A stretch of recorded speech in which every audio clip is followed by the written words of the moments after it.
लोकसभा चुनाव 2024 में अब बस 3 महीने का समय ही बचा है। मुकाबला इंडी बनाम एनडीए होने वाला है। एक तरफ है देश के भविष्य के लिए साफ सोच रखने वाला बीजेपी का नेतृत्व, तो दूसरी तरफ है बार चुनाव से पहले लॉन्च होते हुए राहुल गांधी का दल कांग्रेस। एक तरफ गंभीर मोदी है तो दूसरी तरफ अधीर राहुल है। एक तरफ राष्ट्रवाद के पुरोधा है तो दूसरी तरफ परिवारवाद के सिपाही हैं।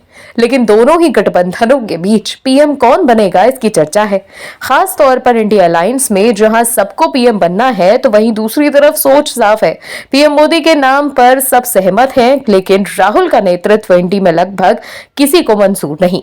चलिए दोस्तों, अब इस पर एक सर्वे भी आया है कि जनता किसके नाम पर सहमत नजर आ रही है, राहुल गांधी के नाम पर या फिर मोदी के नाम पर। बताते हैं आपको इस रिपोर्ट में। लोकसभा चुनाव में अब बस कुछ ही समय की दिन बाकी रह गए हैं। सभी राजनीतिक दल चुनाव की तैयारियों में हैं। भारतीय जनता पार्टी सत्ता में फिर से काबिज होने के लिए हर दिन नई रणनीतियों पर काम कर रही है। उधर कांग्रेस के नेतृत्व वाला इंडिया गठबंधन केंद्र में काबिज होने की फिराक में है। इस बीच प्रधानमंत्री नरेंद्र मोदी और कांग्रेस सांसद राहुल गांधी की लोकप्रियता जानने के लिए एक सर्वे कराया गया, जिससे चौंकाने वाले आंकड़े सामने आए। सी वोटर की ओर से किए गए सर्वे में सामने आया कि प्रधानमंत्री नरेंद्र मोदी की लोकप्रियता काफी ज्यादा है और जनता उन्हें फिर से प्रधानमंत्री बनते हुए देखना चाहती है।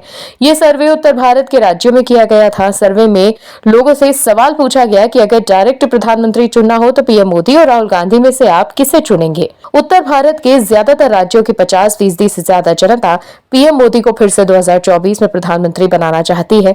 ऐसे बस 2 ही 3 राज्य हैं जहां की जनता 50% से कम जनता ऐसा चाहती है। सर्वे में उत्तर प्रदेश, एमपी, राजस्थान, पंजाब, हरियाणा, दिल्ली, हिमाचल प्रदेश, उत्तराखंड और जम्मू कश्मीर की जनता को शामिल किया गया था। सर्वे के मुताबिक यूपी और उत्तराखंड की 60-60%, एमपी और दिल्ली की 66-66%, राजस्थान की 65%, हिमाचल प्रदेश की 72% और जम्मू कश्मीर की 58% आबादी ऐसी है जो अगर डायरेक्ट प्रधानमंत्री चुनना हो तो पीएम मोदी को चुन लेगी। वहीं पंजाब की 35% और हरियाणा की 47% आबादी भी ऐसा ही मानती है।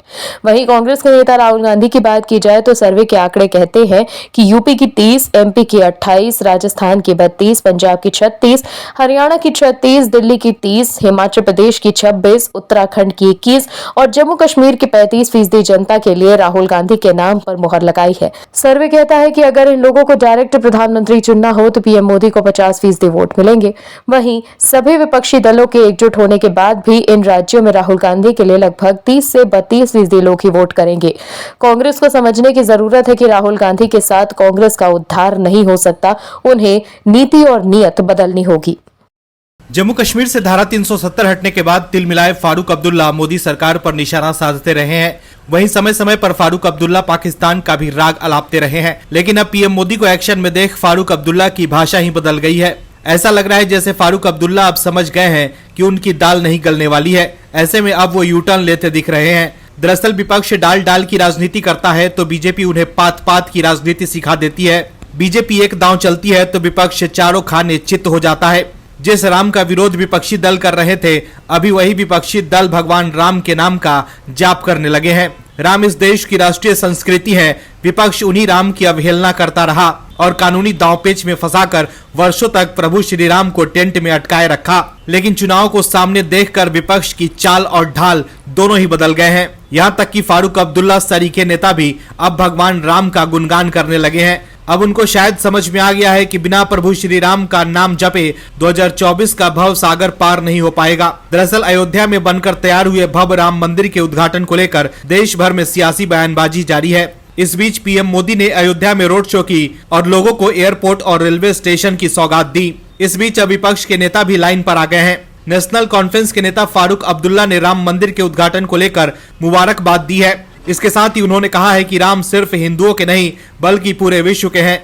एक न्यूज एजेंसी से खास बातचीत में फारूक अब्दुल्ला ने कहा कि राम केवल हिंदुओं के भगवान नहीं है बल्कि वो पूरे विश्व के हैं। उन्होंने भाईचारा का संदेश दिया। फारूक अब्दुल्ला ने कहा कि एक बात जो बहुत जरूरी है कि भगवान राम का मंदिर खुलने वाला है। मैं उन सबको जिन्होंने कोशिश की कि उनका मंदिर बने और वो तैयार हो गया है, उनको मुबारकबाद देता हूँ। भगवान राम सिर्फ हिंदुओं के राम नहीं है बल्कि पूरे विश्व के हैं। फारूक अब्दुल्ला ने कहा कि भगवान राम ने भाईचारा की बात की, उन्होंने मोहब्बत और एक दूसरे की सहायता की बात की। उन्होंने कभी भी किसी को गिराने की बात नहीं की, भले वो किसी मजहब किसी जाति का हो। उसकी जुबान क्या है ये मायने नहीं रखता।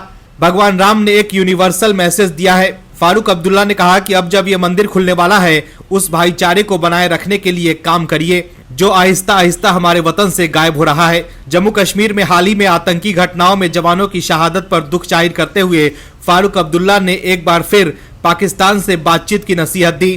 फारूक अब्दुल्ला ने कहा कि पड़ोसी देश से दोस्ती और बातचीत होनी चाहिए। ये याद रखा जाना चाहिए कि दोनों देश परमाणु संपन्न मुल्क हैं।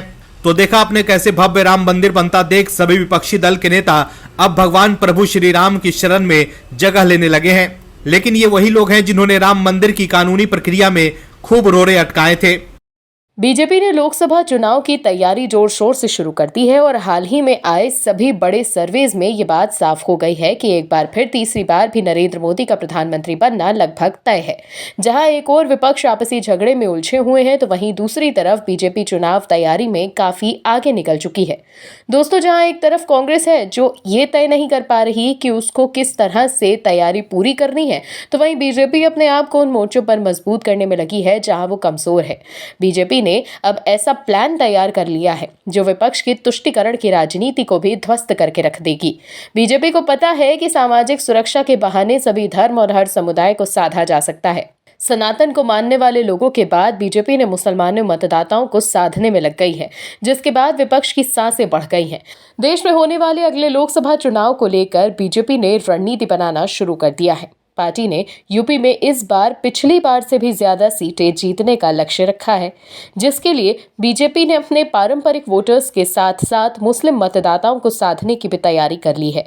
इसी कड़ी में बीजेपी ने मुस्लिम वोट बैंक में सेंधमारी के लिए नया प्लान तैयार किया है। 3 दिन तक लखनऊ में हुए मंथन के बाद बीजेपी ने कार्यक्रम तय किए हैं। बीजेपी यूपी में शुक्रिया मोदी भाईजान कार्यक्रम शुरू करने जा रही है, जिसकी टैगलाइन ना दूरी न खाई है, मोदी हमारा भाई है रहेगी। पार्टी का अल्पसंख्यक मोर्चा सभी 80 लोकसभा सीटों पर यह कार्यक्रम करेगा। इसके तहत हर लोकसभा सीट पर 1000 मुस्लिम महिलाओं के साथ कार्यक्रम किया जाएगा। नमो मित्र सभी जिलों में नमो ऐप वॉलंटियर्स के साथ कार्यक्रम करेंगे। इस दौरान विस्तारक सेक्टर और बूथ को मजबूत किया जाएगा। देश की सभी 543 लोकसभा सीटों पर बीजेपी ने 4000 विस्तारक तय किए हैं। बीजेपी की ओर से कहा गया है, शुक्रिया मोदी भाईजान।